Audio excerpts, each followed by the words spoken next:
देश हित चैनल नमो खबर इंडिया में आपका एक बार फिर से स्वागत है। खबर शुरू करूंगी लेकिन उससे पहले आप सभी हमारे देश हित चैनल नमो खबर इंडिया को अभी सब्सक्राइब करें और बेल आइकन को भी जरूर प्रेस करें। हमारे चैनल की तरफ से आप सभी को तहे दिल से स्वतंत्रता दिवस की हार्दिक शुभकामनाएं और साथ ही उन सभी वीर जवानों को हमारा नमन जिन्होंने जो हमारी रक्षा के लिए, हम सभी की रक्षा के लिए, देश की रक्षा के लिए अपना घर परिवार छोड़कर बॉर्डर पर तैनात हैं और हम सबकी रक्षा कर रहे हैं।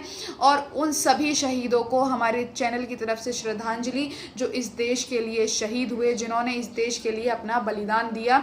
इसी के चलते मैं आज की खबर शुरू करेंगे। खबर में आपको बता दूं कि चीन के साथ लगते वास्तविक नियंत्रण रेखा यानी कि LAC पर पहाड़ी इलाकों में तैनात इंडो तिब्बत बॉर्डर पुलिस यानी कि ITBP के जवान गलवान हिंसा के समय रात भर लड़ते रहे और चीन की पीपल्स लिबरेशन आर्मी के पत्थर फेंकने वाले सैनिकों को मुंहतोड़ जवाब देते रहे। पूर्वी लद्दाख में चले इस खूनी खेल के बारे में पहली बार ITBP ने पूरी तरह से ये कहानी बताई है। पूर्वी लद्दाख में इस साल मई और जून में चीनी सैनिकों के साथ भिड़ंत के वक्त अपने साहस को दिखाने वाले ITBP के बहादुर जवानों को स्वतंत्रता दिवस की पूर्व संध्या पर वीरता पुरस्कारों की सिफारिश की गई है। और साथ ही ITBP के महानिदेशक SS देसवाल द्वारा 294 कर्मियों को महानिदेशक की तरफ से सराहनीय रोल और प्रतीक चिन्ह से सम्मानित किया गया है। चीनी सैनिकों के साथ खूनी झड़प और भारतीय जवानों के कंधे से कंधा मिलाकर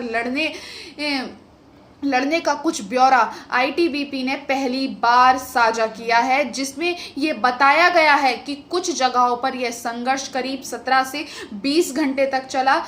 ITBP ने यह भी बताया कि एक तरफ जहां जवानों ने पूरी रात लड़ाई लड़ी और PLA के पत्थर फेंकने वाले सैनिकों को मुंहतोड़ जवाब दिया, तो वहीं दूसरी तरफ उनको सबसे कम नुकसान हुआ। उन्होंने आगे ये भी बताया कि ITBP के जवानों ने सिर्फ प्रभावी ढंग से अपनी रक्षा के लिए ढाल का इस्तेमाल किया, बल्कि PLA के सैनिकों को आक्रामक तरीके से जवाब देकर स्थिति को काबू भी कर लिया। जवानों ने पेशेवर कौशल और उच्चतम पराक्रम के साथ ITBP के जवानों ने लड़ाई लड़ी और घायल भारतीय जवानों को घायल जो जवान हो गए थे उनको नीचे लेकर भी आए। पूर्वी लद्दाख में भारत चीन सेनाओं के बीच गतिरोध कम करने के प्रयासों के बीच बीते 15 जून को गलवान घाटी में 3 घंटे तक दोनों सेनाओं के बीच चले खूनी संघर्ष में भारतीय सेना के एक कमांडिंग अधिकारी यानी कि कर्नल समेत 20 जवान शहीद हो गए थे।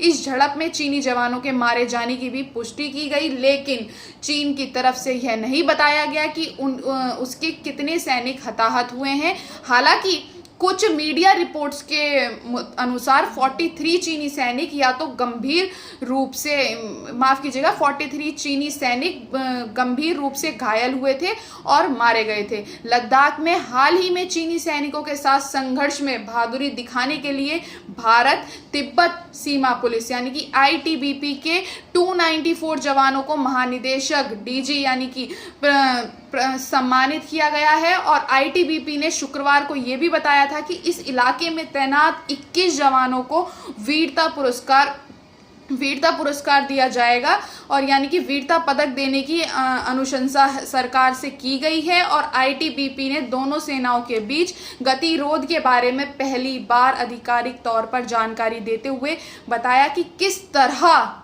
जवानों ने न केवल प्रभावी तरीके से अपनी रक्षा की, बल्कि आगे बढ़ रहे चीनी सैनिकों को करारा जवाब भी दिया।